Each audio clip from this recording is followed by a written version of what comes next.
Hello guys! Na-miss ba ang Team Scoville? Don't worry cause we miss you too. Nag-flow lang kami kaya medyo quiet tayo ngayon.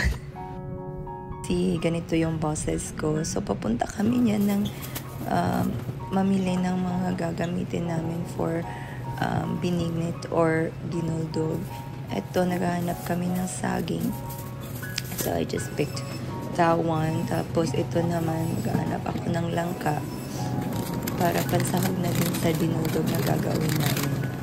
So ito guys, namili na kami ng sobrang kadami-daming mga gulay kasi I know ito yung mga kinigrave namin while kami ay sick.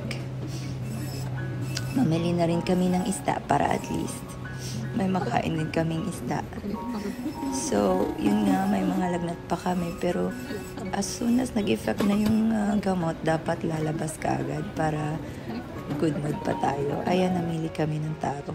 So, ito na sila lahat, guys, yung mga gagamitin natin sa dinuldog. So, ayan, ready ko na sila. Magsisimula tayo, mag-chop-chop. Yung gagawin natin is yung unahin natin yung kamote and then yung saging naman pagkatapos. Hindi ako talaga mahilig gumamit ng peeler kapag nagbabalat ako ng mga sahog katulad ng ganito, ng kamote. Si Scott mahilig siya gumamit ng peeler pero ako mas prefer ko talaga yung gamitin lang yung kutsilyo. Sanay na sanay kasi ako sa ganito guys.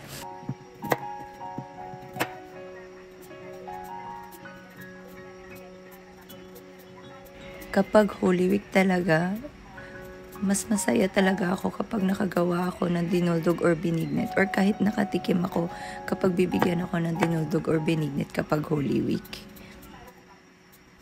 Gagawa talaga ako ng dinuldog kasi wala kaming ibang source. Kasi sana pupunta kami sa isang pagtitipon kasama ng mga kaibigan namin. May dinuldog na sana doon. Masarap pa yun kasi si Eileen yung gumawa. Pero hindi nga kami makakapunta kasi nga meron kaming flu. And medyo worse yung type ng flu na ito. Kaya ayaw talaga namin pumunta kasi may mga bata rin, diba? Baka makahawa kami doon. So yun nga, hindi kami naka-join. So ito guys, ito talagang pagbabalot ng mga kamote, ng saging at iba pang sahog sa dinuldog. Ito ay nagre-remind sa akin sa probinsya noon. Since bata pa kami kapag Holy Week, normally Black Saturday, kasi wala tayong ginagawa kapag ganoon. Nagtitipok-tipok kami, kasama yung mga kapitbahay, mga relatives, tsaka mga whole family.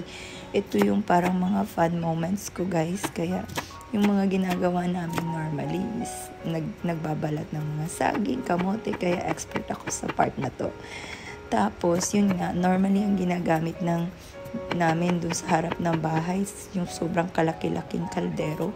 Tapos, doon na nilalagay lahat yung mga sahog. Ito, nagbabalat na ako ng taro. Medyo matigas tong taro na to guys. Nahirapan ako, parang hinihingal ako. sa pag-chop-chop ko ng taro na to. Pero anyway, still natapos ko naman. So, okay lang. But yeah, balik tayo sa story ko. Ito yung mga namimiss ko talaga nung childhood days ko pa lang guys. Kasi super fun talaga ng feeling yung nakapalibot kayo sa isang malaking kaldero tapos gumagawa kayo ng dinuldog or binignit. So, nire-recall ko siya ngayon. Happy naman ako kasi nakakagawa pa din ako kahit na kami lang dalawa ni Scott yung kakain. Pero blessed pa din kami kasi nakakagawa pa din kami ng ganito guys kahit nasa ibang bansa naman kami. Yun nga lang, hindi kasing rami ng tao yung kakain ng dinuldog natin kaya medyo yun nga, hindi kasing fun nung nasa Pinas pa lang tayo pero still happy pa din kami kasi yun nga, kami din namang dalawa ang kakain. Hindi naman pwede namin ipamigay yung matitira kasi may flu kami.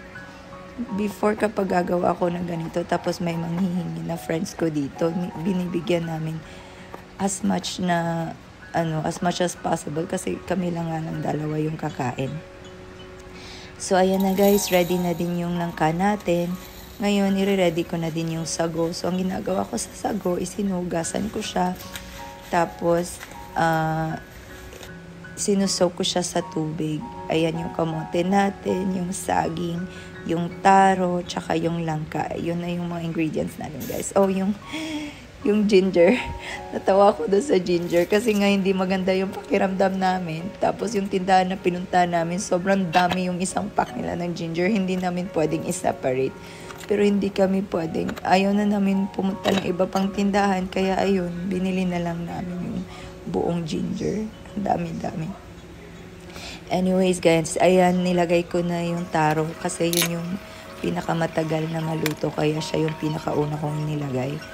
Tumatalsik-talsik pa yan guys. Very nagre-resist yung ating mga ingredients, yung mga sahog natin. Nilalagay ko na yung kamote. Binabase ko lang siya sa kung ano yung sa tingin ko na gusto kong kainin na medyo